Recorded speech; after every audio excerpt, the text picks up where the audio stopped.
ফের করোনা ঝুঁকি নিয়েই লঞ্চে ঈদ যাত্রায় মানুষের ঢল। বঙ্গবন্ধু সেতুমুখী মহাসড়কে ব্যাপক যানজট। লঞ্চের অবস্থা খুব খারাপ, 3 গুণ পরিমাণ যাত্রী নিয়ে যাচ্ছে। করোনা ভারতকে হারমাইয়া ছাড়িয়ে যাবে। 3 ফুট তো দূর কথা, 3 ফুটের ভিতরে 10 জন বসে আছে। কারো মাস্ক আছে, কারো নাই, সবাই তো যাইতে, সবাই তো বাড়ি যাইতে হবে। যানজটে আমাদের জীবন অতিষ্ঠ, এখন আর জীবন বাঁচে না। 24 ঘন্টায় 225 জনের মৃত্যু। ঢাকায় সর্বোচ্চ 60 জনের প্রাণহানি। হাসপাতালে শয্যার জন্য হাহাকার। শুধু অক্সিজেনের অভাবেই লোকটা মারা গেছে। 2টা রোগী মারা গেল, এই 2টা আইসি খালি হয়ে গেল। কোন হসপিটালে ভর্তি করতে চাইছে না, ইমার্জেন্সি আইসিইউতে দেওয়া লাগতেছে, কোনো জায়গায় আইসিইউ নেই। গত রাতে এসেছে 20 লাখ। মাস দেড়েকের মধ্যেই আসছে আরো 2 কোটি টিকা। দেখছিলেন প্রধান শিরোনাম। সন্ধ্যার সময়ে সঙ্গে আছি আমি গোলাম রাব্বি। এবার অন্যান্য শীর্ষ সংবাদ। ঢাকার বাইরে জমজমাট কোরবানির হাট। উত্তরাঞ্চল থেকে ক্যাটেল ট্রেনে ঢাকায় হাজারো পশু। রাজধানীতে বর্জ্য অপসারণ করবেন 25,000 কর্মী। সরকারি মাল দরিয়ায় ঢাল। প্রশাসনের কর্মকর্তাদের এই মনোভাব পরিবর্তনে করোনার মধ্যেও এগিয়েছে দেশ, বললেন প্রধানমন্ত্রী। জবাবদিহির চর্চা বাড়ানোর আহ্বান। এবং ইভ্যালি সহ 6 ই-কমার্স প্রতিষ্ঠানকে তলব বাণিজ্য মন্ত্রণালয়ের। সব কোম্পানিকে শৃঙ্খলায় আনার হুঁশিয়ারি। চলছে দেশের বাইরে অর্থ পাচারের অনুসন্ধান।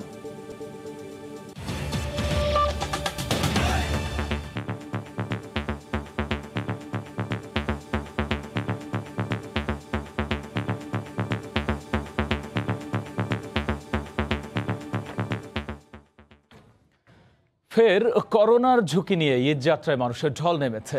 লঞ্চে গাদাগাদি করেই বাড়ি ফিরছেন দক্ষিণাঞ্চলবাসী। মহাসড়কও যাত্রী চাপ বাড়ায় তৈরি হচ্ছে যানজট। রাজধানীর টিকিট কাউন্টার থেকে নির্ধারিত সময়ে গাড়ি না ছাড়ায় যাত্রী ভোগান্তি চরমে উঠেছে। আর দ্বিগুণ দামে টিকিট বিক্রি করলেও পাশাপাশি আসনেই বসানো হচ্ছে যাত্রীদের। আর একই চিত্র ট্রেনেও।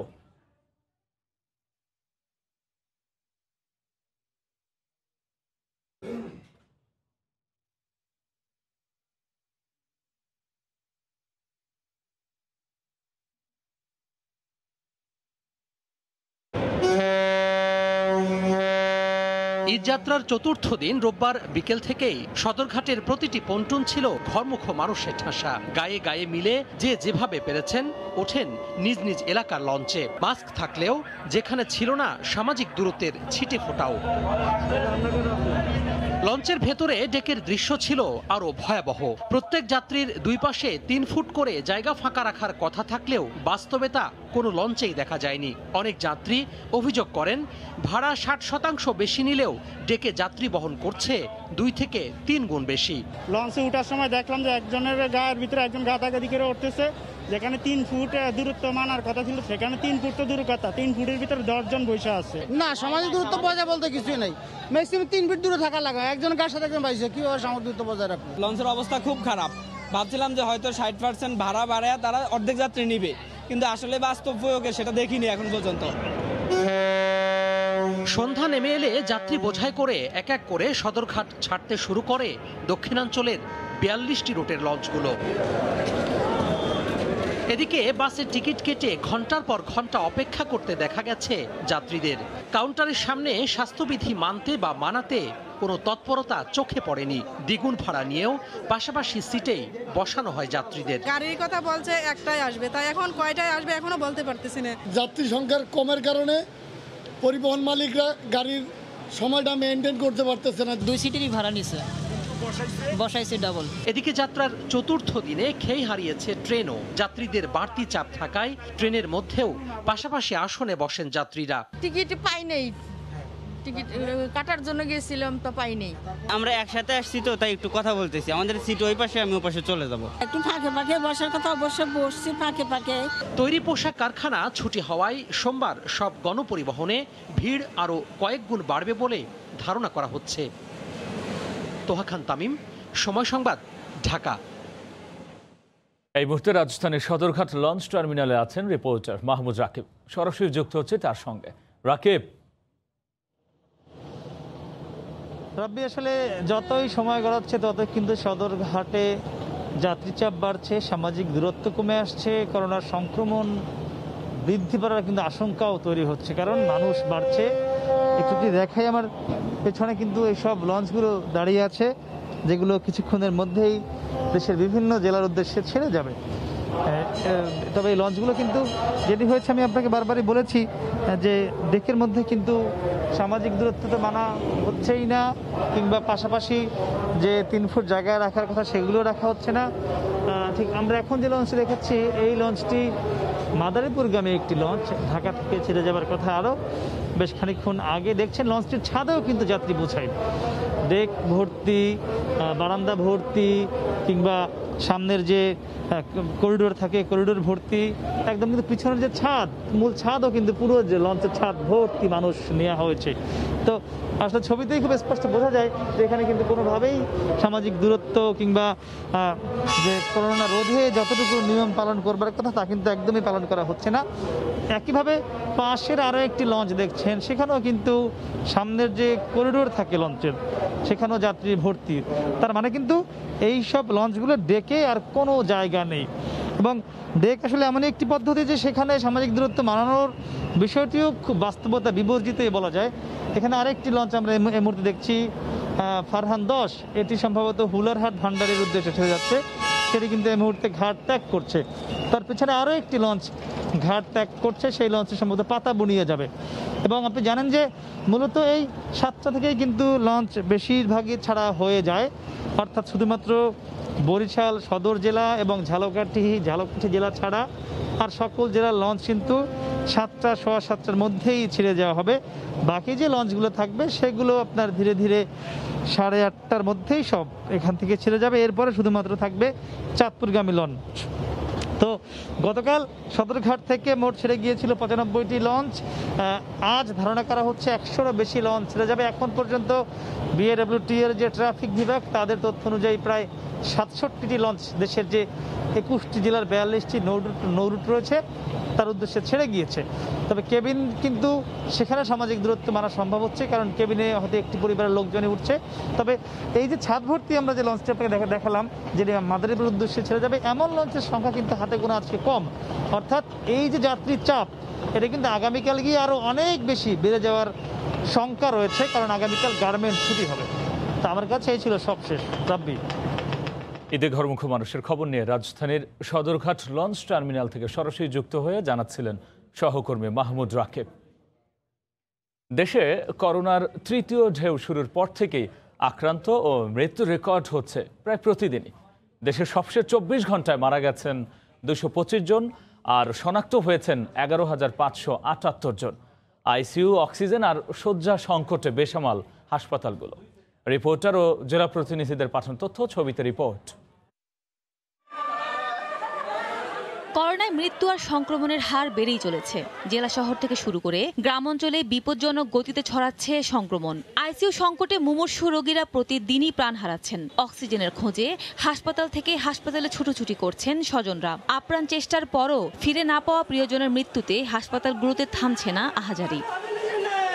24 ঘন্টায় সর্বোচ্চ মৃত্যু ঢাকা বিভাগে 60 জন, এরপরই খুলনা বিভাগে 54 জন, চট্টগ্রামে 40 জন, ময়মনসিংহে 14 জন, রাজশাহীতে 20 জন, রংপুরে 14 জন, সিলেটে 14 জন, বরিশালে 9 জন মারা গেছেন। দক্ষিণ পশ্চিমাঞ্চলের বৃহত্তম খুলনা নগরীতে মৃত্যুর ঊর্ধ্বগতি কোনো মতেই থামানো যাচ্ছে না। 4টি কোভিড হাসপাতালে একদিনেই প্রাণ হারান 11 জন। ইমার্জেন্সি আইসিইউতে দেওয়া লাগতেছে, কোনো জায়গায় আইসিইউ নেই। আল্লাহ যদি এখন সহায় হয় তাহলে আইসিইউ পাইতে পারি। করোনা পরিস্থিতি বেসামাল ময়মনসিংহেও। আইসিইউ সংকট ভয়াবহ। 24 ঘন্টায় করোনা ইউনিটে 6 জন মারা গেছেন। আইসিইউর জন্য চেষ্টা করছি, কিন্তু এখানে তো ফাঁকা নাই। এখন ডাক্তাররা বললো যে আপনারা ঢাকায় চেষ্টা করেন। আশঙ্কাজনকভাবে রোগীর সংখ্যা অনেক বেশি বেড়ে গেছে। এখন অধিকতর জটিল, সিভিয়ার, ক্রিটিক্যালি ইল পেশেন্টগুলো বেশি ভর্তি হচ্ছে। করোনা পরিস্থিতি উদ্বেগজনক পর্যায়ে পৌঁছেছে উত্তরের জেলা বগুড়ায়। গত 24 ঘন্টায় জেলায় 8 জনের মৃত্যু হয়েছে। শুধু অক্সিজেনের অভাবেই লোকটা মারা গেছে। আইসিইউ সাপোর্টের দরকার, পাচ্ছি না আমরা। শয্যা বাড়িয়েও চাপ সামলাতে টালমাটাল রাজশাহী মেডিকেল। গত 24 ঘন্টায় হাসপাতালটির কোভিড ইউনিটে মারা গেছেন 4 জন। প্রচুর অক্সিজেনের অভাব হচ্ছে, কিন্তু ব্যাপক খারাপ অবস্থার ভিতরের দিকে 2টা রোগী মারা গেল, এই 2টা আইসি খালি হয়ে দিকে বলে। একদিনে দক্ষিণ পশ্চিমাঞ্চলের 3 জেলায় করোনায় মারা গেছেন 25 জন, এর মধ্যে শুধু কুষ্টিয়াতেই 15 জন। এছাড়া মৃত্যুর তালিকা প্রতিদিনই দীর্ঘ হচ্ছে অন্য জেলাগুলোতেও। এর মধ্যে চট্টগ্রামে 11 জন, কুমিল্লায় 9 জন, নোয়াখালীতে 8 জন, চুয়াডাঙ্গায় 5 জনের মৃত্যু হয়েছে। সাদিয়া আফরিন, সময় সংবাদ। এদিকে দেশে বাড়ছে টিকার মজুদ। গত রাতে সিনোফার্মের 20 লাখ ডোজ আসার পর আগামীকাল আসছে মডার্নার আরও 30 লাখ টিকা। সম্ভাবনা তৈরি হয়েছে মাস দেড়েকের মধ্যেই আরও 2 কোটি ডোজ আসার। ফারুক ভাই রবিনের রিপোর্ট।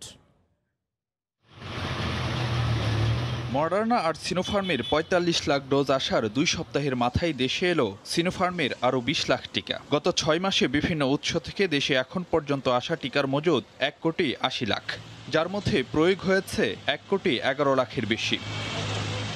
সম্ভাবনা তৈরি হয়েছে মাস দেড়েকের মধ্যে দেশে আরও 2 কোটির মতো টিকা আসার। টিকার বৈশ্বিক প্ল্যাটফর্ম কোভ্যাক্সের মাধ্যমে সোমবার আসার কথা মডার্নার আরও 30 লাখ টিকা। ক্রয় চুক্তির আওতায় আগামী মাসে আসবে সিনোফার্মের আরও 50 লাখ ডোজ। এছাড়া আগস্টে ফাইজারের 60 লাখ টিকা পাঠানোর কথা জানিয়েছে কোভ্যাক্স। আর অ্যাস্ট্রাজেনেকার দ্বিতীয় ডোজ নিয়ে যে 14 লাখ মানুষের অনিশ্চয়তা রয়েছে তাও কেটে যাওয়ার সম্ভাবনা তৈরি হয়েছে। ইউরোপ থেকে দেশে আসার অপেক্ষায় কোভ্যাক্সের আওতায় 10 লাখ অ্যাস্ট্রাজেনেকার টিকা আর 29 লাখ ডোজের প্রতিশ্রুতি দিয়েছে জাপান। এছাড়া আগামী মাসে আসতে পারে রাশিয়া থেকে স্পুটনিক ভি। এমন আশা জাগা নেওয়া চিত্র টিকাদান কর্মসূচিতে গতি রাখবে বলে আশা সংশ্লিষ্টদের। আমাদের হাতে সহসাই চলে আসবে যে আমরা অ্যাস্ট্রাজেনেকা যে কজন বাদ পড়েছে খুব শীঘ্রই তারা টিকা পেয়ে যাবে। তবে টিকার মজুদ বাড়ার সঙ্গে সঙ্গে সংরক্ষণাগারের সক্ষমতা বাড়ানোর তাগিদ বিশেষজ্ঞদের। চলতি বছরের ডিসেম্বরের মধ্যে 10 কোটি ডোজ টিকার বন্দোবস্ত করা হয়েছে বলে জানান নীতি নির্ধারকরা। ফারুক ভাইয়া রবিন, সময় সংবাদ, ঢাকা। সরকারি মাল দরিয়ায় ঢাল। প্রশাসনের সর্বস্তরের কর্মকর্তাদের এমন মনোভাবে পরিবর্তন এসেছে বলে মনে করেন প্রধানমন্ত্রী শেখ হাসিনা। আর সে কারণেই করোনার মধ্যেও এগিয়েছে দেশ। সকালে বার্ষিক কর্মসম্পাদন চুক্তি সই ও শুদ্ধাচার পুরস্কার প্রদান অনুষ্ঠানে একথা বলেন সরকার প্রধান। এ সময় জবাবদিহির চর্চা আরও বাড়ানোর আহ্বান জানান প্রধানমন্ত্রী।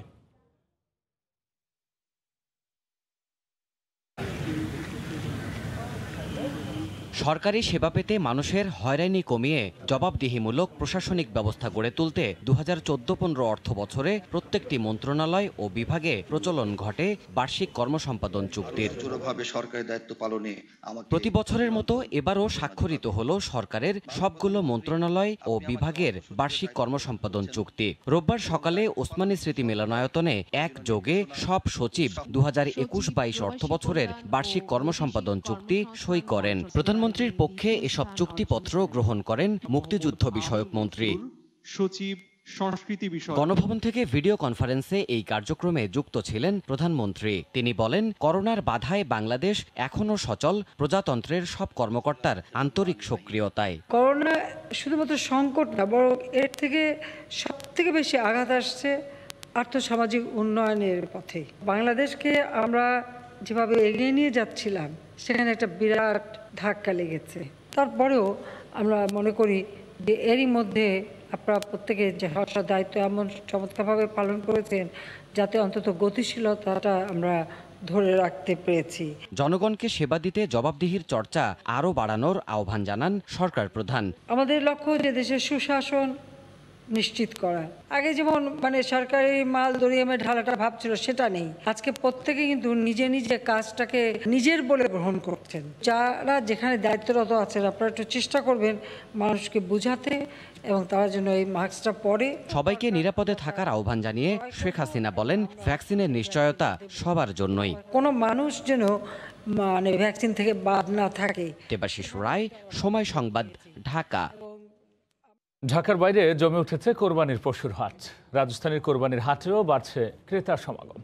ক্রেতারা যে দাম হাঁকছেন তাতে পশু লালন পালনের খরচও উঠে আসছে না বলে দাবি বিক্রেতাদের। যদিও ক্রেতারা বলছেন দাম বেশি। স্বাস্থ্যবিধি না মানা হলে হাট বন্ধ করে দেওয়ার হুঁশিয়ারি দিয়েছেন উত্তরের মেয়র। এদিকে পশুর হাট ঘিরে যে কোনো অপরাধ নিয়ন্ত্রণে আইন শৃঙ্খলা রক্ষা বাহিনী মাঠে কাজ করছে বলে জানিয়েছেন র্যাব মহাপরিচালক। নবাব, রাজা, বাদশাহ, লালপাহাড় এমন সব বাহারি নামের ফ্রিজিয়ান, ব্রাহ্মা ও দেশি জাতের কোরবানির পশু নিয়ে রাজধানীতে এসেছেন বিভিন্ন জেলার খামারিরা। দাম হাঁকছেন 10 থেকে 15 লাখ টাকা, কিন্তু মিলছে না ক্রেতা। এলাকার টাকা 10,000 টাকা প্রতি গরুতে কম।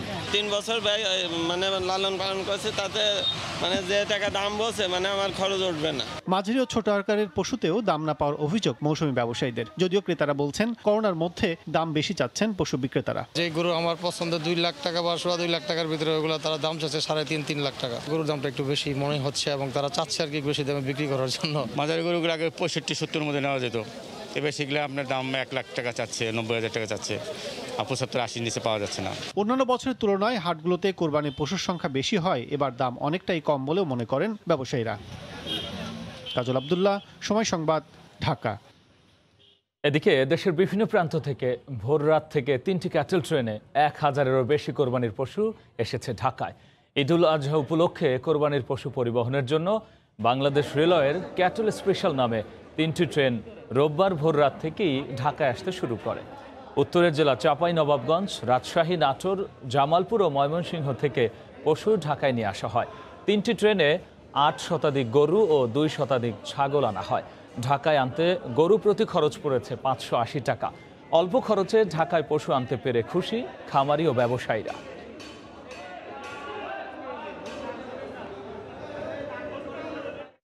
এবারও 24 ঘন্টার মধ্যে কোরবানির বর্জ্য অপসারণের ঘোষণা দিয়েছে ঢাকার 2 সিটি কর্পোরেশন। আর সে লক্ষ্যে এরই মধ্যে কাজও শুরু করে দিয়েছেন তারা। বর্জ্য অপসারণে ঢাকা উত্তর ও দক্ষিণ সিটি মিলিয়ে কাজ করবেন প্রায় 25,000 পরিচ্ছন্নতা কর্মী। একসময় ঢাকার রাস্তায় ঘন্টার পর ঘন্টা পড়ে থাকতো কোরবানির পশুর বর্জ্য। আবর্জনার স্তূপ থেকে ছড়াতো দুর্গন্ধ আর নানা ধরনের জীবাণু। সিটি কর্পোরেশনের উদাসীনতার খেসারত দীর্ঘদিন দিয়েছেন নগরবাসী। কিন্তু গেল কয়েক বছরে পাল্টে গেছে এই চিত্র। ঈদুল আজহার 24 ঘন্টা না পেরোতেই বর্জ্য অপসারণে ঢাকার 2 সিটির সক্রিয় ভূমিকা নজর কেড়েছে সবার। এবারও তাই বাসিন্দাদের প্রত্যাশা, মহামারীকালে নির্দিষ্ট সময়ের আগেই পরিচ্ছন্ন হবে নগর। বর্জ্য যাতে নানা জায়গায় না ছড়ায়, এমনি করোনার সময় যত তাড়াতাড়ি নিতে পারে তত এটার সুযোগ হবে। বিগত 2 বছর যাবতে সিটি কর্পোরেশন 24 ঘন্টার মধ্যে বর্জ্য অপসারণ করছে। এই বছরও চাই এরকম কাজে দ্রুত গতি থাকুক। ম্যাক্সিমাম 1-1.5টার মধ্যে বর্জ্য অপারেশন করেন যে সবচেয়ে ভালো হয়। এরই মধ্যে ঢাকা উত্তর ও দক্ষিণ সিটি কর্পোরেশনের ওয়ার্ডে ওয়ার্ডে বর্জ্য ব্যবস্থাপনার কাজ শুরু করে দিয়েছেন কাউন্সিলররা। বিলি করছেন ব্যাগ ও ব্লিচিং পাউডার। সিটি কর্পোরেশনের আমার যারা পরিচ্ছন্ন কর্মী আছে তারা এগুলো নিয়ে যাবে এবং আমরা ডেটলও দিচ্ছি প্লাস ব্লিচিং পাউডার দিচ্ছি যাতে দুর্গন্ধটা না আসে। বর্জ্য ফেলার ব্যাগ দেওয়া হচ্ছে, সেই ব্যাগে কোরবানির পশুর বর্জ্য ফেলুন। যেখানে সেখানে না ফেলে সিটি কর্পোরেশনের দেয়া ব্যাগে বর্জ্য রাখার অনুরোধ জানিয়ে এবারও 24 ঘন্টার মধ্যে ঢাকাকে পরিষ্কার করার ঘোষণা দেন উত্তর সিটির মেয়র আতিকুল ইসলাম। 24 ঘন্টার মধ্যে ময়লা নিশ্চিত করতেই হবে।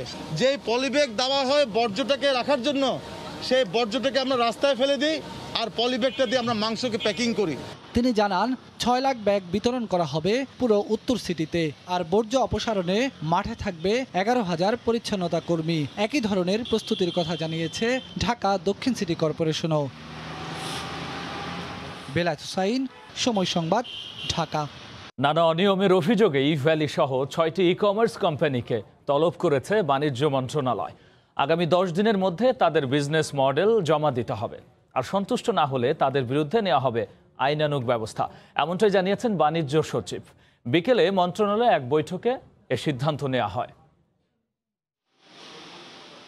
আলোচিত কোম্পানি ইভ্যালি কম পুঁজিতে বেশি দামের পণ্যের প্রতিশ্রুতি দিয়ে আলোচনায় আসে প্রতিষ্ঠানটি। এর মধ্যেই গ্রাহকদের কাছ থেকে অগ্রিম নিয়েছে প্রায় 300 কোটি টাকা। কিন্তু গেল মাসে বাংলাদেশ ব্যাংকের তদন্ত দল ইভ্যালির লেনদেনে মোটা অঙ্কের অনিয়ম বিষয়ে রিপোর্ট দেওয়ার পর তৎপর হয় বাণিজ্য মন্ত্রণালয়। ই কমার্স কোম্পানিগুলোর সঙ্গে ধারাবাহিক বৈঠকের অংশ হিসেবে রোববার বিকেলে মন্ত্রণালয়ের সিদ্ধান্ত হয় দেশের সব ই কমার্স কোম্পানিকে শৃঙ্খলার মধ্যে আনার। যিনি ব্যর্থ হবেন তাকে প্রথমত কারণ দর্শানো হবে, কয়েকদিন সময় দিয়ে যে উনি বিজনেস প্ল্যানটা আমাদের দিবেন, যে এই বিজনেস প্ল্যানে তিনি কিভাবে সাস্টেনেবল হবেন। সেটা যদি বাংলাদেশের প্রচলিত আইনের সঙ্গে কমপ্লায়েন্ট না হয় তখন হয়তো বা আমরা তার কোম্পানি বিরুদ্ধে ব্যবস্থা নিতে যাব। প্রশ্ন উঠেছে এক্ষেত্রে ভোক্তাদের আটকে যাওয়া টাকা তুলে নেওয়া হবে কিভাবে। বাণিজ্য সচিব গ্রাহকদের আইনগত ব্যবস্থা নেওয়ার কথা বললেও ভোক্তা অধিকার সংরক্ষণ কমিটির পরামর্শ আপোষের। কোনো ব্যক্তি বা ব্যবসায়ী যখন ক্ষতিগ্রস্ত হচ্ছেন ই কমার্স ব্যবস্থার জন্য, তিনি কিন্তু দেশের প্রচলিত আইনে মামলা করতে পারেন। আমার ক্ষমতা আছে সর্বোচ্চ 50,000 টাকা জরিমানা করা। এই সর্বোচ্চ 50,000 টাকা জরিমানা করলে ভোক্তা পাবে 12,500 টাকা। যদি দুই পক্ষ আপোষ করে মোটরসাইকেলটা পায়, সেটি আপনি কি বেশি ভোক্তার স্বার্থ সুরক্ষার মধ্যে মনে করেন, না ওই 12,500 টাকা পাওয়াটার মধ্যে? এটি আপনাদের কাছে আমার পাল্টা প্রশ্ন। আরও 10টি ই কমার্স প্রতিষ্ঠানকে তাদের কাগজপত্র জমা দিতে বলা হবে বলে বাণিজ্য মন্ত্রণালয় সূত্রে জানা গেছে। প্রতারিত হয়েছেন।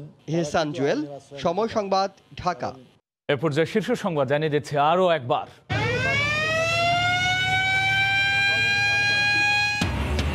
ফের করোনা ঝুঁকি নিয়েই ঈদ যাত্রায় মানুষের ঢল, মহাসড়কে যানজট, 24 ঘন্টায় 225 জনের মৃত্যু।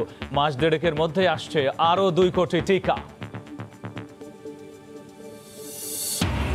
ঢাকার বাইরে জমজমাট কোরবানির হাট। উত্তরাঞ্চল থেকে ক্যাটেল ট্রেনে ঢাকায় হাজারো পশু। রাজধানীতে বর্জ্য অপসারণ করবেন 25,000 কর্মী।